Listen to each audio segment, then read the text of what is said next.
In this video, I'll be taking apart the Samsung Galaxy XCover6 Pro. If you want to see more videos like this, make sure you subscribe and follow me on Twitter so you'll be notified when I upload a new video. And if you need any tools, there are links in the description.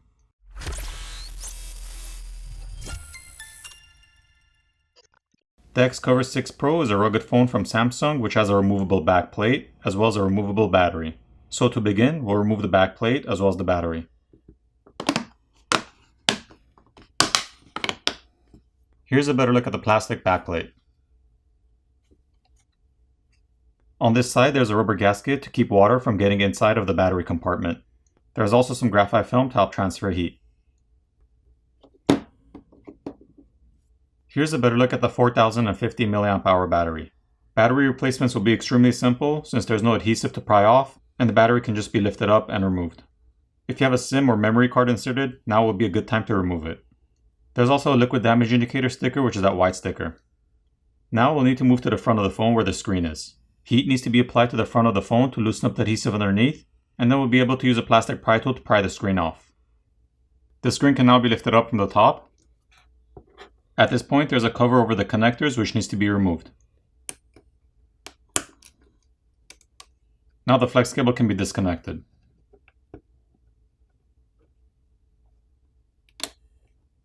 Here's a better look at the screen. The bottom cover over the connector for the subboard needs to be removed as well. Now the flex cable connecting the main board to the subboard can be disconnected and removed.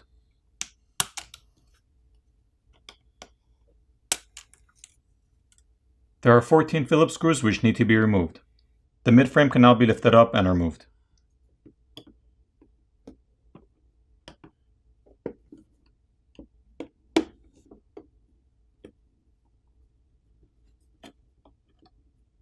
Here's a better look at the mid-frame.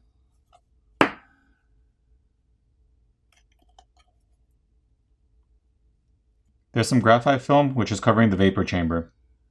And here's a better look at the vapor chamber. The 3 coaxial cables and the 2 flex cables need to be disconnected from the main board. And the coaxial cables can be disconnected by just popping them off.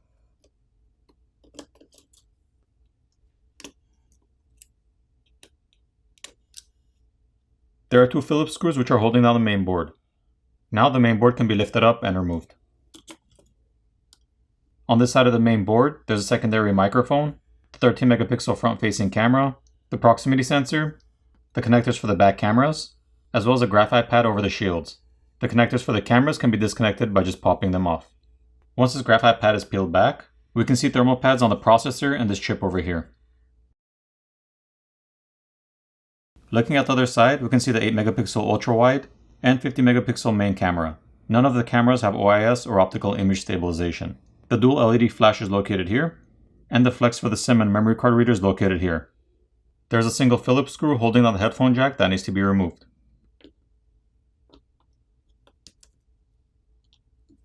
Here's a better look at the headphone jack.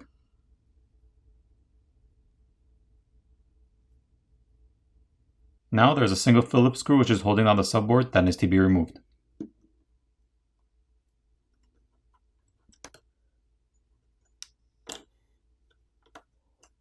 Looking at the subboard, there's a primary microphone located here, and the charger ports here.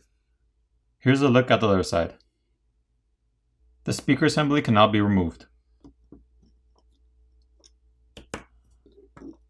Here's a better look at that.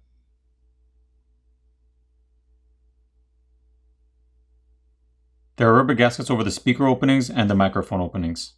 There are also numerous antenna flex cables around the housing. The vibrator motor is located on the bottom and it's held on with some adhesive, and the pogo pins are also located on the bottom next to the charger port.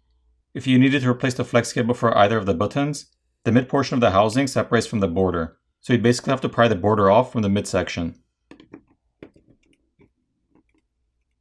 The earpiece speaker is located here, and this is the flex cable for it. For the repairability score on this phone, I give it an 8 out of 10. Now it's time to put the phone back together.